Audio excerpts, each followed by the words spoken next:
Good morning for you, Professor de Gosson. Good afternoon. Welcome to second day of the School of Physics Robert Sommeron. Professor de Gosson, we are glad for your presence in the Physics School of Robert Sommeron. To begin, I will talk few words about the curriculum of Professor Maurice de Gosson. Professor de Gosson works at University of Vienna, Austria. He is PhD in mathematical physics. His research is mainly in the following subjects: harmonic analysis, symplectic geometry, foundational questions in quantum physics, and mathematical physics. So far, he has published more than 100 papers about physics.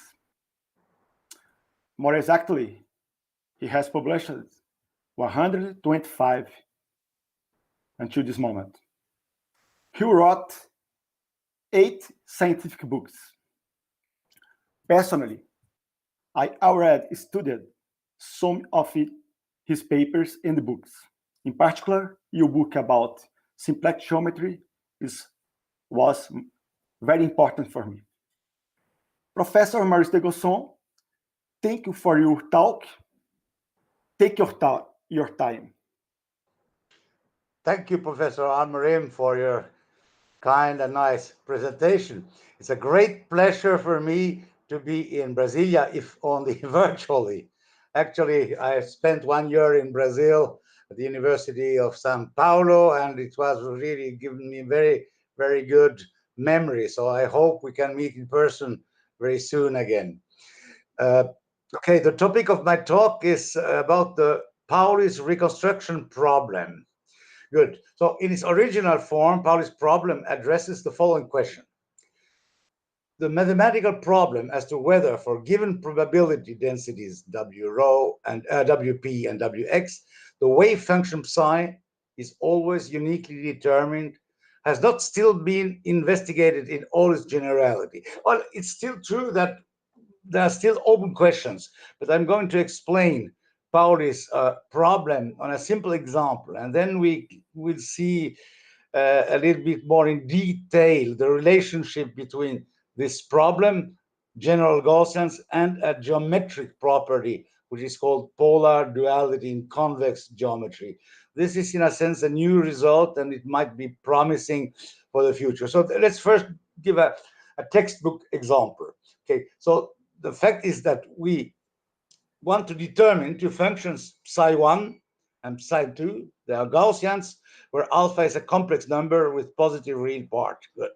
So next slide, please. Okay, the Fourier transforms of these functions are given by psi1 hat and psi2 hat. Okay, so we have that the modulus squared of psi1 is equal to the modulus squared of psi2, and the same thing holds for the Fourier transforms.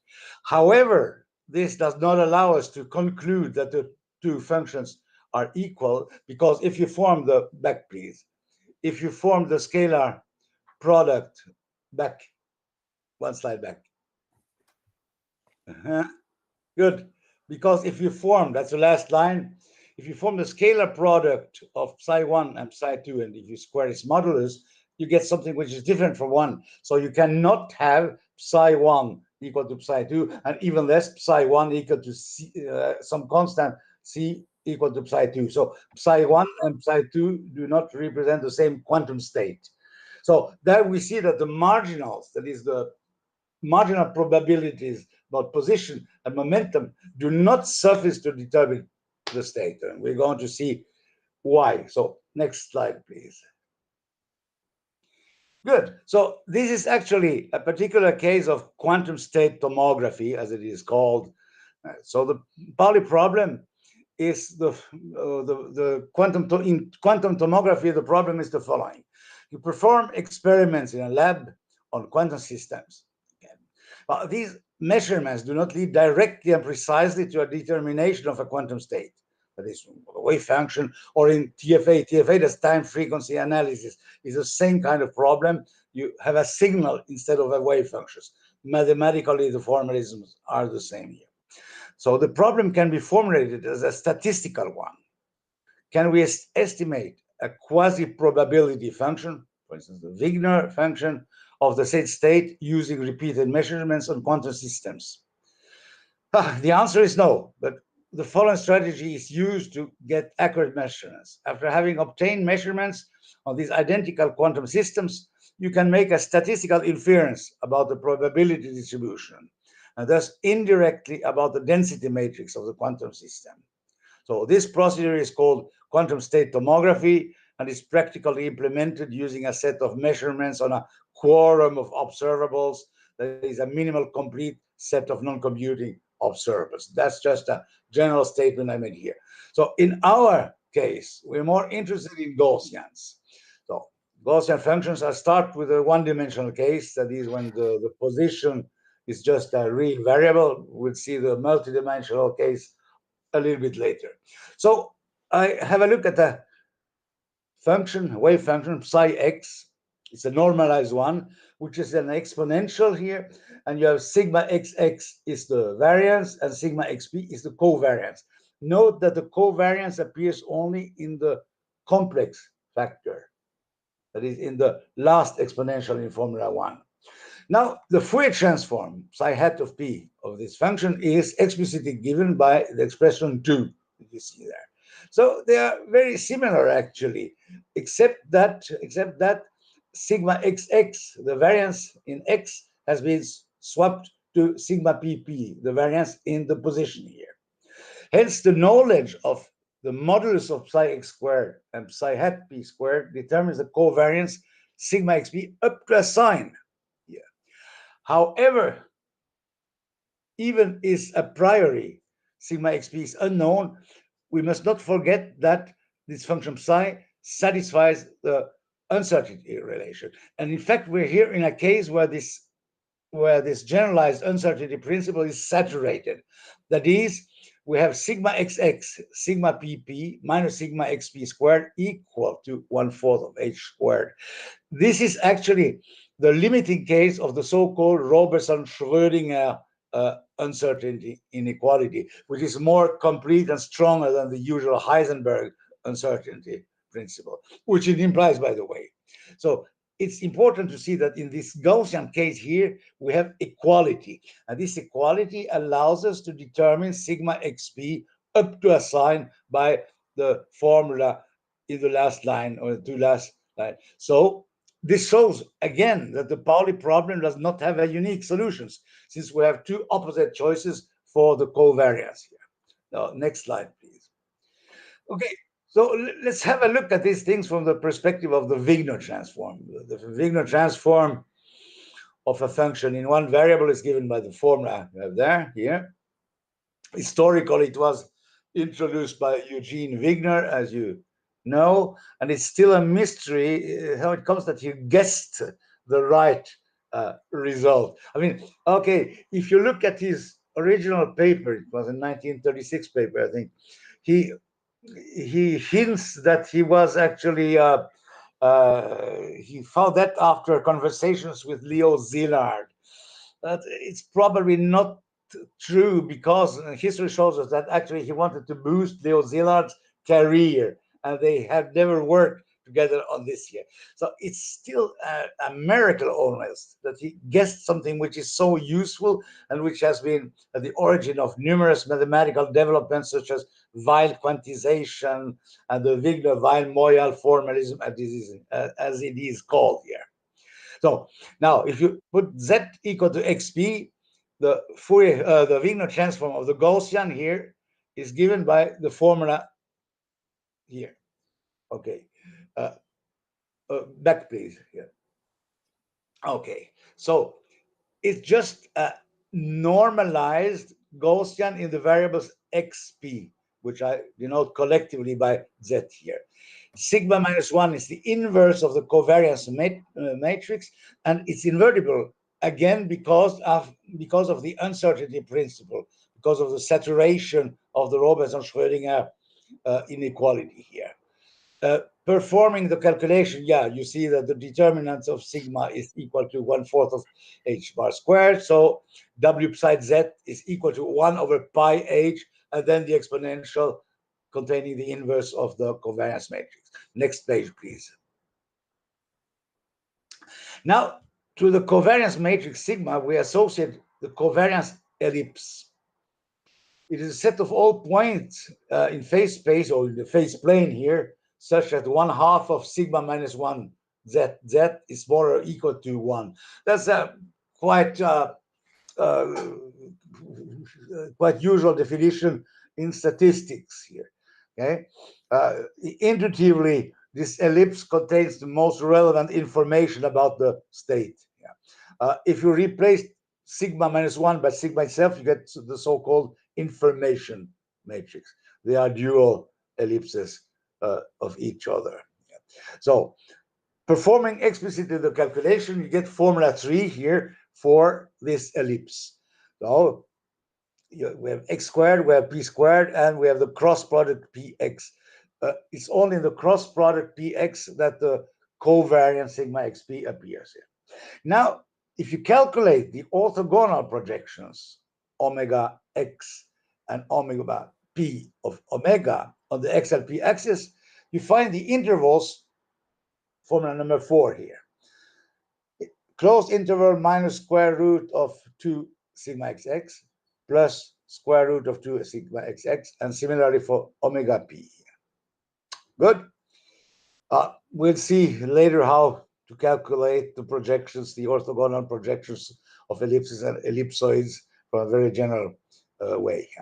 Now, I define omega x h bar as being the polar dual of omega x. By definition, the polar dual of the set, or any set omega x, is the set of all p's such that px is smaller than or equal to h bar for every x in omega x. It's a kind of Fourier transform of omega x. This remark will be important for the sequel.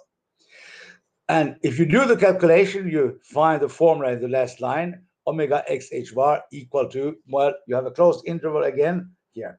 So next slide, please. You next make the following crucial observations. Again, because of the saturated Robertson-Schrödinger inequality, the Heisenberg uncertainty equality holds. The square root of sigma xx times the square root of sigma pp is larger than or equal to 1/2 of h bar. From this immediately follows that you have the inclusion omega x h bar contained in omega p.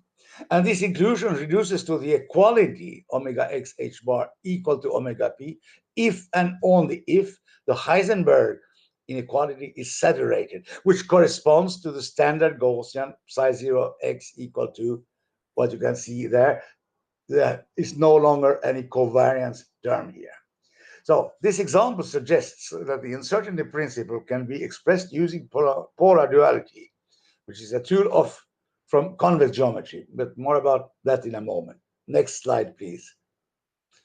Okay, so we go to higher dimensions now, which requires more calculation and which is a little bit less straightforward. Consider the problem of determining a function psi knowing its Wigner function, that is w psi z.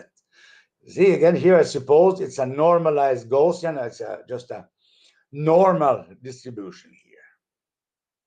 Well, the covariance matrix is here, what you can read here. You have the blocks sigma xx, sigma xp, and so on here, which contain the variances in x, in xp, and so on. Okay, it is symmetric, so the sigma px is the same thing as the transpose of sigma xp here. Good, fine. One little remark here, but we'll see that later.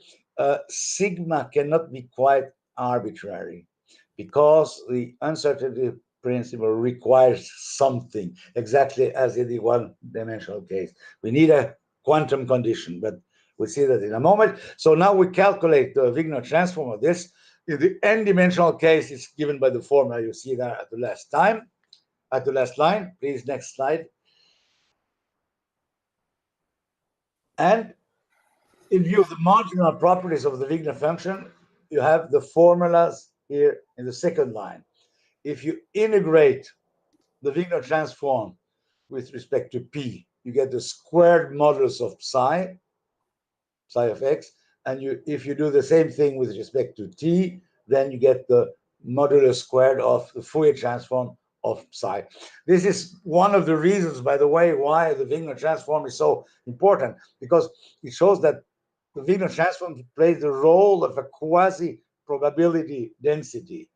But I'm saying a quasi-probability density because, as we know, the Wigner transform is usually not positive. So it cannot be a true probability function. The only case where W psi is in fact positive is when psi is a Gaussian. This is an old theorem due to Hudson, and it's a very nice result because it shows that actually, I mean, there are still mysterious properties about the negativity of the Wigner transform. You know that the problem, because of why it is negative sometimes and where it is negative is still an open problem in mathematics. Okay, but I won't talk about that because it's a little bit outside the talk. And here, of course, the Fourier transform psi hat is given in the multidimensional case, by the formulas here. So these quantities allow us to determine the matrices sigma xx and sigma pp using the definition of the variances here. Sigma xj xk is obtained by integrating sigma xg xk against the modulus squared of psi, and same thing for sigma pj pk, where we integrate pg the pj pk with respect to p. This is really thanks to the marginal properties, but we do not have the covariances here. So next slide, please. So for this, to find the covariances, and this is the delicate point in the whole story here, we're going to use a well-known formula about the Wigner transform of general Gaussians here. So I consider here a Gaussian psi xy, where x is a real positive definite matrix and y is a symmetric matrix. So psi xy is defined in this way. It's a non-degenerate Gaussian here, and this function is normalized to unity. The L2 norm, its norm is equal to 1. That's the reason of the prefactors there. So if you calculate now the Wigner transform of that, you get a few calculations, not very difficult, but still you have to work. You get the formula W psi xy of z equal to 1 over pi h bar and an exponential of minus 1 over h bar g z squared, where G is the matrix you can see there at the last line here. It's a symmetric matrix. Why? Because x and y are symmetric. But in addition, G is symplectic. This is not immediately obvious, but you see, if you note that you can factorize G as the transpose of S times S, where S is the matrix, the block matrix, the lower triangular block matrix we have there. Now, this is easy to really check that it's a symplectic matrix here. Because of the fact that it's a symplectic matrix, G is easy to invert. So you find G minus 1, matrix, and I have just used the inversion formula for symplectic matrices ABCD. Inverse is given by the right-hand side here. It's exactly as in the one-dimensional case when you want to invert a matrix with determinant 1. It's very easy to memorize. You swap D and A and you transpose them, and then you put minus before the B and minus before the C, and you transpose them also. So next slide, please. So it follows from this formula that you have the identity sigma equal to h bar over 2 G minus 1. Hence, the equality, which you see there, sigma xx and so on, equals to h bar over 2, the matrix with the x and y's. And this we can, of course, solve here. We can solve them in x and y, and we get x equal to h bar over 2, the inverse of sigma xx, and Y, same thing. You have a product there. So the unknown Gosson we're looking for is given by the formula, the big formula you see there. Here, it's exactly the n-dimensional variant of what we had in dimension n equal to 1. Here we have, instead of having scalars, we have block matrices here. However, the problem is not yet totally solved because we do not know sigma xp. We're back at the same problem as we had a moment ago in the case n equal to 1. What did we do in the case n equal to 1? We exploited the Robertson-Schrödinger uncertainty principle, which is saturated. We're going to do the same thing here. Say that since G is symplectic, you have a certain constraint, or the constraint you see there is just due to the symplecticity of the matrix G. There's nothing mysterious there. You just write out the conditions for a matrix ABCD to be symplectic. You get formulas on the entries ABCD and so on. And these applied to our case here yields the first formula on this slide here. That is, just replacing x and y by the values we just got, we have sigma pp, sigma xx, minus sigma xp squared equal to 1/4 of h squared I and n. This is the matrix version of the uncertainty principle in the strong Robertson-Schrödinger form. It's saturated again, that is, the inequality becomes an equality because we are dealing with Gaussians. And from this, we can deduce the covariance matrix sigma xp as plus or minus the square root of a certain expression here. So we're exactly back to the same case as in the case where dimension n was equal to 1. And recapitulating all this, we get two solutions for the Pauli problem, psi plus or minus x given by the formula you have here. Two solutions or n solutions to the Pauli problem are called Pauli partners in the terminology of quantum state tomography. So we have solved the problem here in the multidimensional case as well. Next slide, please. Okay, so this leads us again to polar duality. What does this have to do with polar duality? So let's be first defined shortly here. It comes from convex geometry.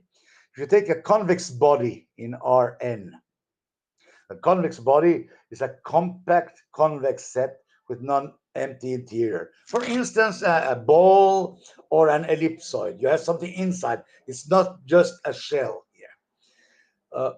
I assume also that 0 is contained in X and that the set X is symmetric. That is, that X equals minus X.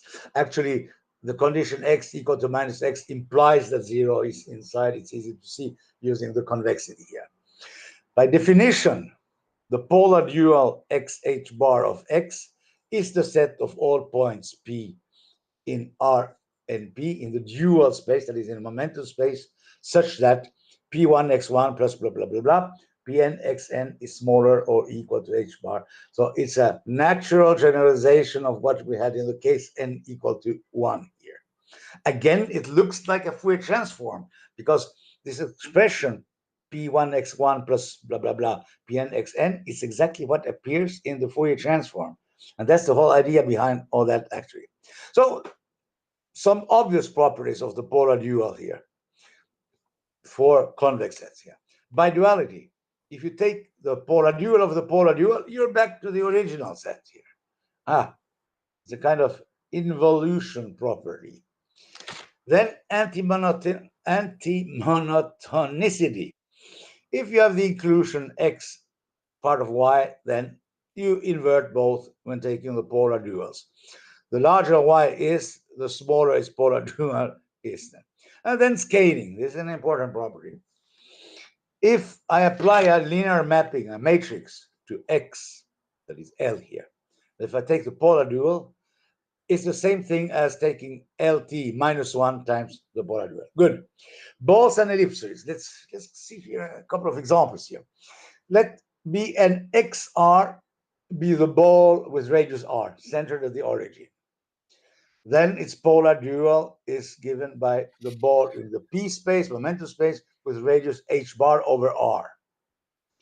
In particular, if you take the original radius equal to square root of h bar, then you get the same thing, except that the both balls do not live in the same space here. So you can say that the ball with radius h bar, square root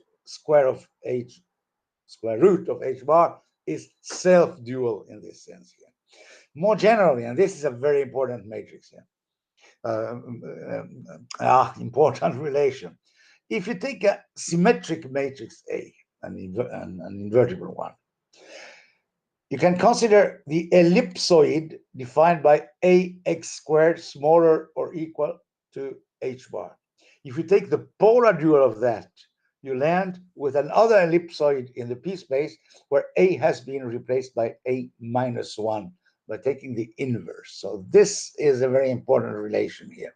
Next slide, please. Oh, yeah, well, here I'm repeating that. Well, good. Okay, so, yeah, okay. We note that the product of the volume of an ellipsoid x by that of its dual is, there should be an equal sign of just before the expression pi h bar n divided by the gamma squared. That is, the product of the volumes of an ellipsoid and of its dual is the same as the product of a ball and that of its dual, and it's independent of the radius r. That is, for two ellipsoids, you have always the same result when you do this operation. And this operation, this product, is called the Mahler volume of the ellipsoid x. More generally, next slide, please. Take a convex body containing 0. By definition, the Mahler volume is V of x equal to the volume of x. The bars mean volume here. So the product of the volume of x and its polar dual is invariant under linear transformations. First, the volume, the Mahler volume of Lx is the same as Vx.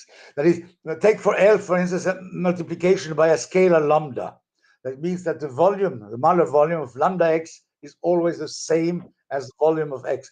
This implies, among other things, that the Mahler volume is dimensionless. Good. Blaschke and Santalot have shown that the Mahler volume is always smaller than pi h bar n divided by gamma of n over 2 plus 1 squared here. That is, remember, that's the product of the, this is the Mahler volume of an ellipsoid. So it means that in the general case, the Mahler volume is always smaller than or equal to the Mahler volume of an ellipsoid. Yeah. It is conjectured, but this conjecture is still unsolved and it's a difficult problem, that the lower bound of the Mahler volume is given by 4h bar up to the n divided by the factorial of n, with equality only if x is a polytope, for instance, a cube. So the idea behind that is that the Mahler volume measures the roundness of a set. The rounder the set is, the larger the Mahler volume is. Example, for the ellipsoid, you have the extreme case. And the most spiky thing, being a tube or something alike, would then give the lowest value for the Mahler volume. But unfortunately, this lower bound that's still an open problem here. Kuperberg has proven a few years ago a bound, you see that in the last line, which is not as sharp as Mahler's conjecture, but it has been an improvement. Good. So you see, this is a convex or a polar duality is a rather, subtle thing here. And it's strange, actually, that it intervenes in quantum mechanics. Next slide, please. So I give the following definition now, which will link the notion of polar duality with quantum mechanics, or more precisely the uncertainty principle. Take a pair XP of symmetric convex bodies. One is in the position space, the other is in the momentum space. I call this pair a quantum dual pair, or dual pair simply, if x h bar, that is the polar dual of x, is contained in P, or equivalently, by taking the polar dual of both sides, ph bar included in x. When xh bar is equal to P, I say that the dual pair is saturated. I mean, if you remember what we did in the case n equal to 1, it's rather obvious why we should have this terminology here. So, two important properties of quantum pairs. If xp is one quantum dual pair and y and q are such that y is larger than x and q is larger than p, then yq is also a quantum dual pair. This is easy to show using just the definition of polar duality. And using the chain of inclusions, the anti-monotonicity of the polarity procedure here. Then two ellipsoids here. This is perhaps more interesting for us here. Two ellipsoids, x and p, form a quantum dual pair if and only if the product AB is smaller or equal to the identity matrix. And we have the equality xh bar equal to p, that is saturation, if and only if the product is equal to the identity matrix. So this is, it's not so difficult, but it's a little bit technical. You have to use the properties of the so-called Loebner partial ordering between symmetric matrices. Well, it's not very, I mean, you say that the matrix A is larger than or equal to 0, Loebner ordering, if all the eigenvalues of A are larger than or equal to 0. This is standard matrix theory. Okay, next slide, please. So now let's advance this a little bit and see what it has to do with the uncertainty principle. First, I talk about quasi-probability distribution. Well, let rho be a general quasi-probability distribution on R to N. This means that you have a sequence psi j of normalized functions in L2 Rn. They do not have to be orthonormal, and a sequence lambda j positive numbers which sum up to 1.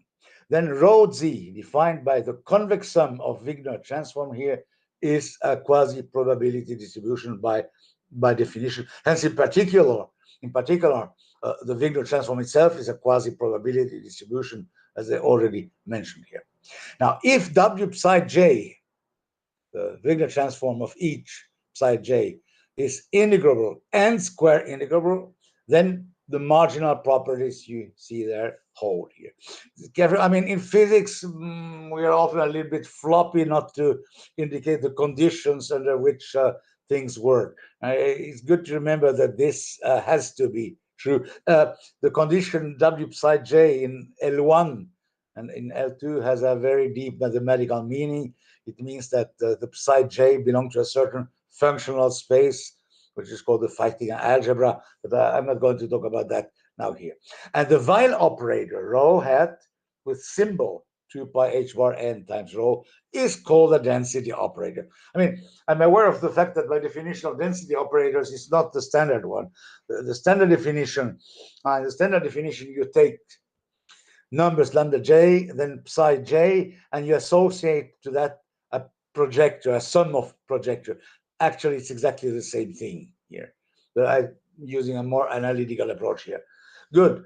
So let rho be a general quasi-probability distribution, blah, blah, and this is the quasi-probability distribution here. Oh, is that the same slide again?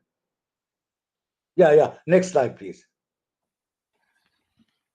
Okay, yeah, one defines as usual then the covariance matrix here. In the first line, you have the formula sigma equal to z transpose. So don't forget that the vectors z are written as column vectors.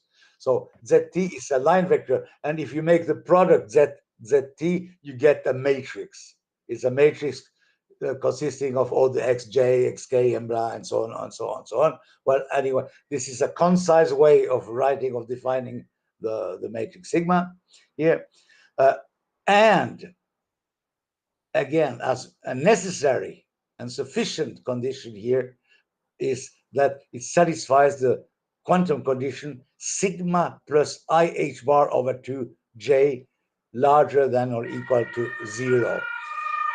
This is a necessary condition for the density operator to be positive. It's also a sufficient condition when rho is a Gosson, which we assume here anyway.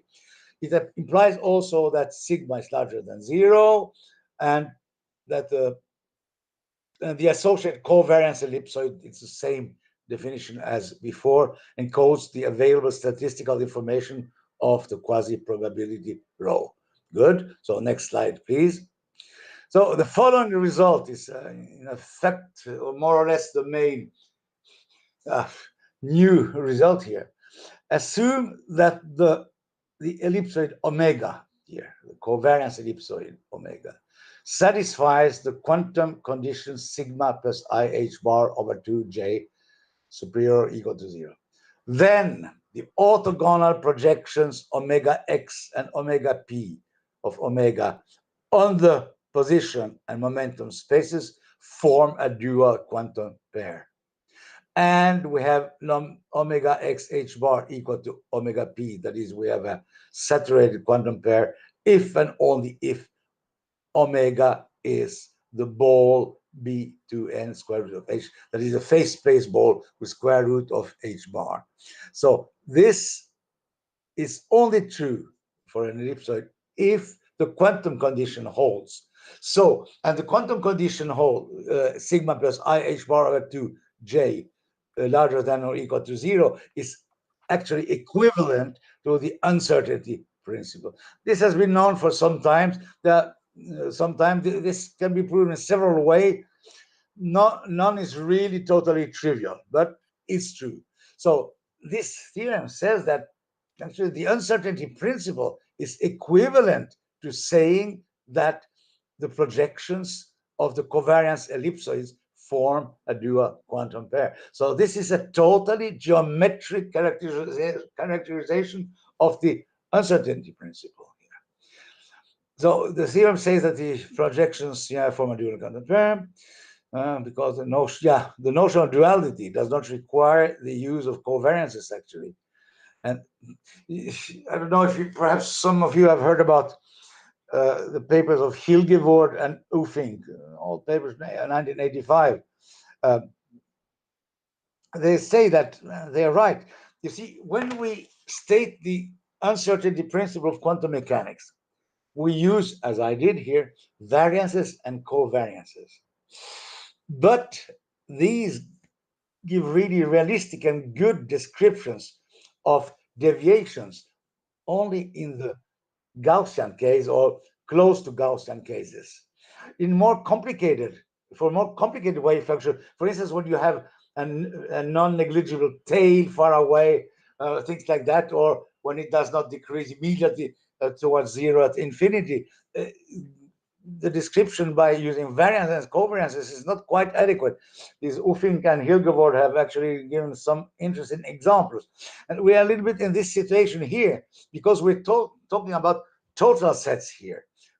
Quantum duality or polar duality are about projections here of something. So if you want to go a little bit further, you could say that, okay, but let's just take two sets, X and P, X in position space and P in momentum space. Suppose that we have plotted points in X here and plotted points in P. Then XP must form a polar dual set here.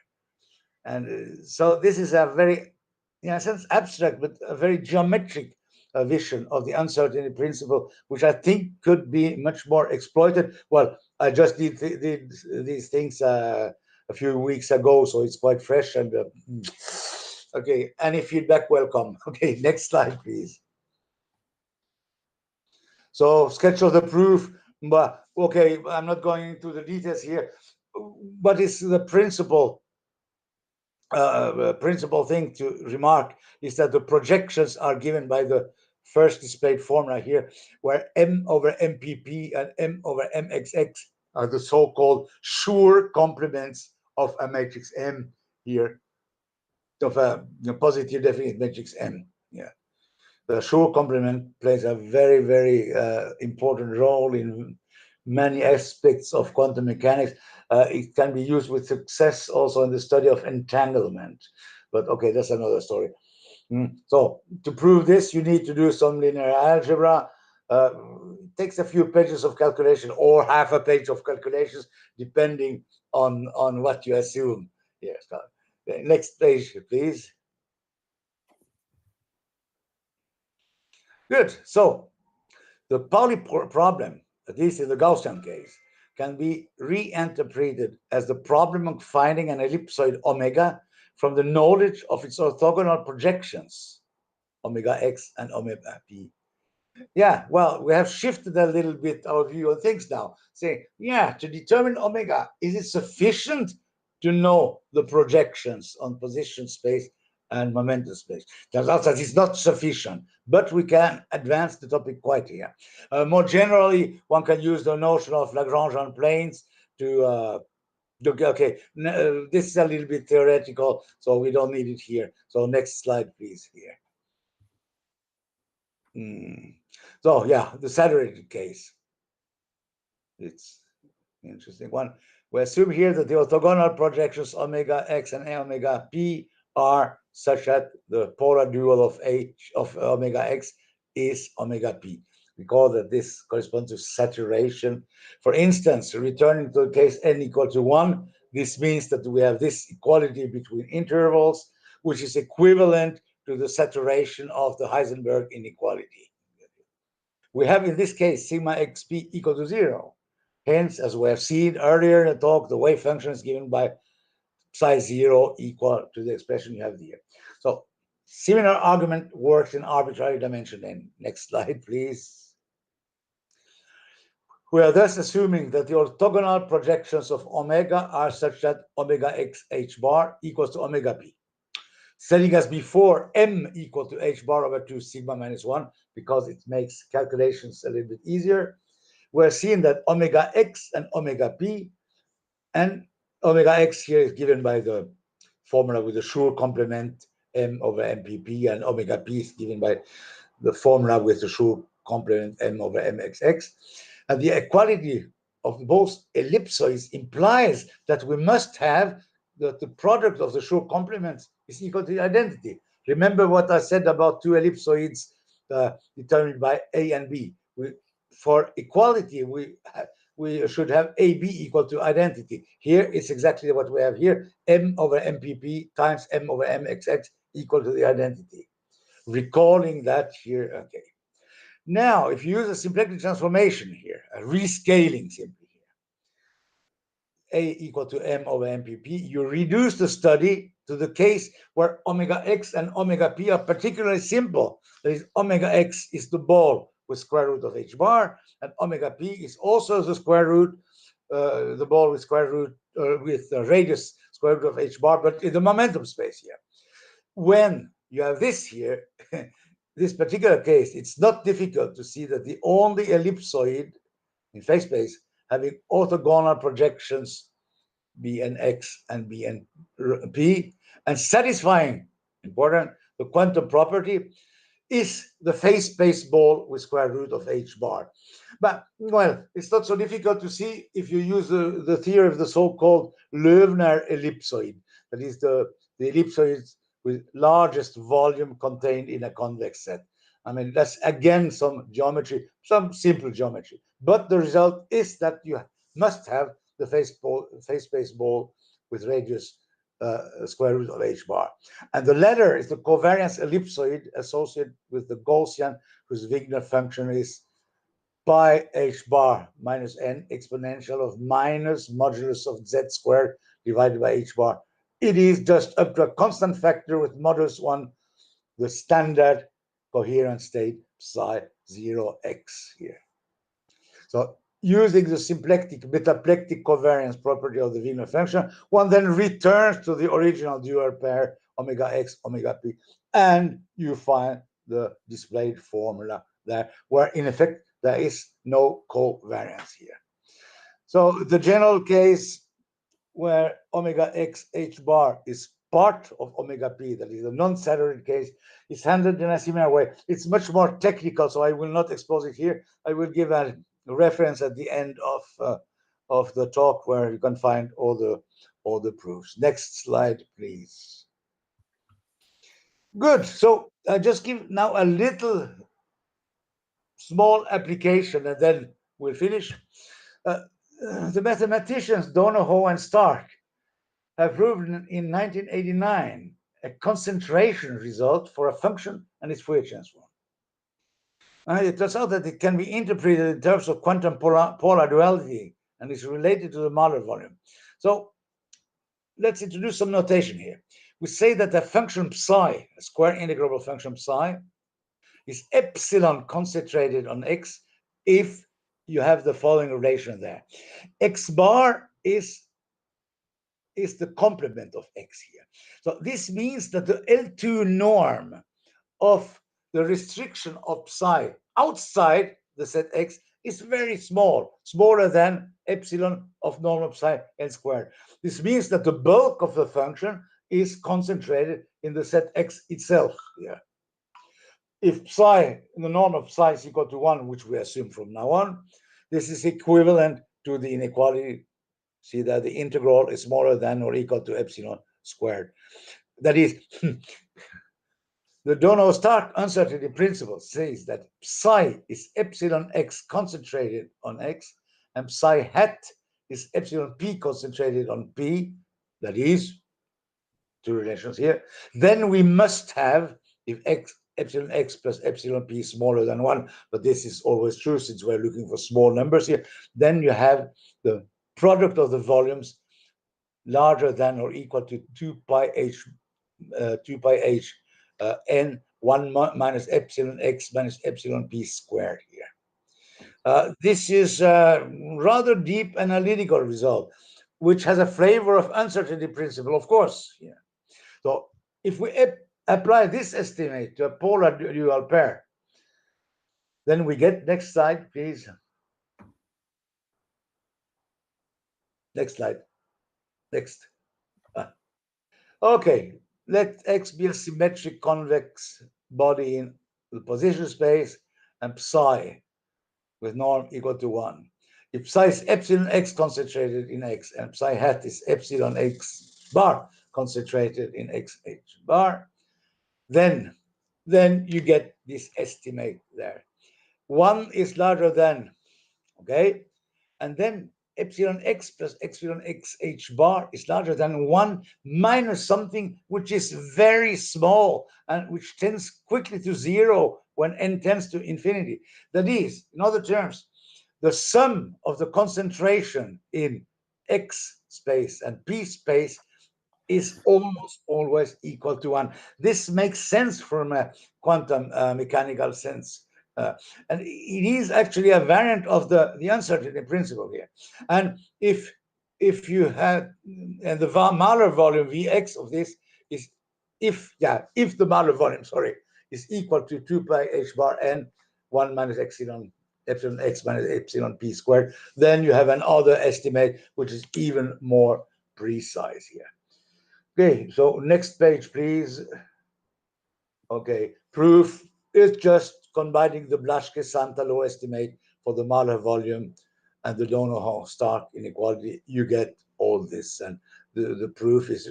I wanted to give the proof of this because it's unknown in quantum mechanics. People working in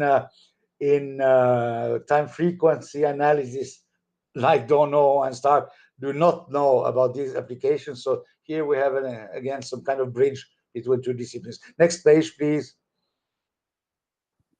Next page, please. Next page. I don't want to see that. Nobody wants to see that. Next page. E la prossima. Yeah. Next page. Next page. Next page. Okay. So all this. Oh, back. I'm not thinking yet. Like, like. Oh. Yes, so here's the reference.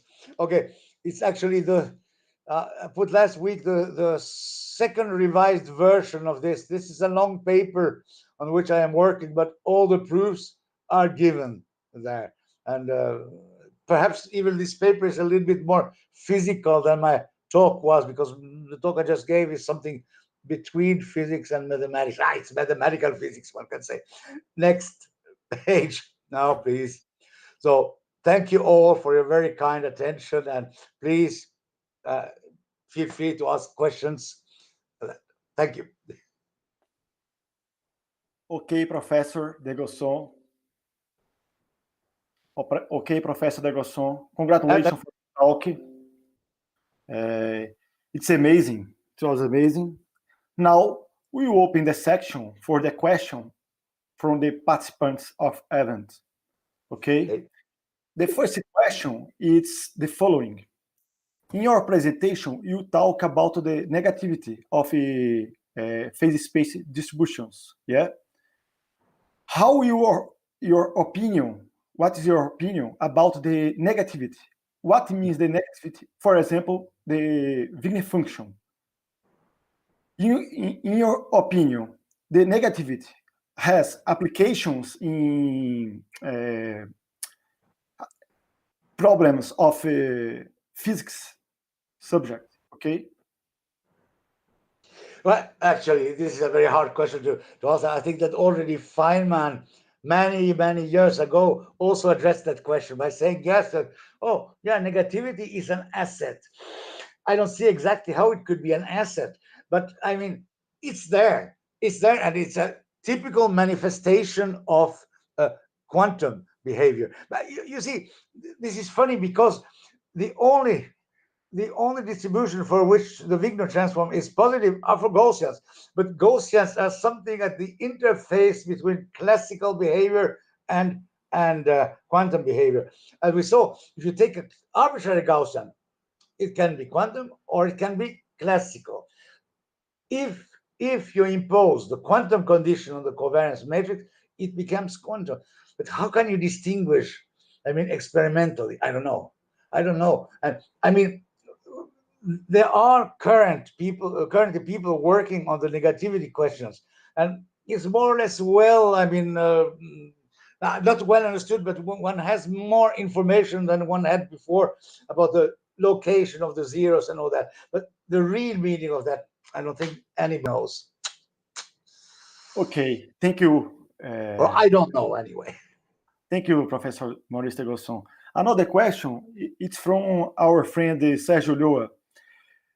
He's asking for you, if we want to space in a... You say the cover space, the covering space. Yes. Well, okay, yeah. Well, the covering space introduces itself. For instance, when you even in Feynman path integral, when you have holes in the phase space or in the configuration space, more generally, actually, the covering spaces are the most useful when you work in semi-classical physics because of the Maslov indices, which are intersection indices. And actually, you have to use them to deal with caustics. But then you know that caustics do not exist in reality. They only appear when you do semi-classical approximations. You get singularities. I mean, a caustic is not real. A caustic is somewhere where the light is, for instance, very intense, but it's not infinite in practice. Yeah. To come back to the quantum mechanical thing, I mean, I know that covering spaces can be of great use, again, as soon as you have holes and things like that. And I think that in quantum field theory, they are really essential, but I'm not familiar with that. Okay. Why do you want to use covering spaces? Why? I mean, yeah, well, no, sorry. You have implicitly a covering space when you deal with the metaplectic representation, because the metaplectic group is a double covering of the group. But I mean, you find that everywhere in physics. If you take the spin group, it's just a double covering also of another group, the rotation group, things like that. So one should not be afraid of of dealing with that. It appears naturally. Okay, he's grateful for your answer. Professor de Gosson, no more questions from participants. Again, we appreciate your presence and hope that we can next more often. Well, you can to say your last words for the participants, okay? Okay, well, I thank everybody for having attended. I don't know how many you are, if you are just 3 or if you are 30, no idea, because I can't see that on my screen. Some of you must be sleeping now. So, but please, if you have any questions, you can contact me by email. I didn't write my email address, but I mean, you can find that on the net quite easily. And usually I respond or answer questions very quickly. But sometimes I Okay, forget, like we all do. But thank you once again, and Professor thank Amorim, you. thank you very much for this nice event. I hope Thank, I meet you soon again. thank you. Bye. Bye bye.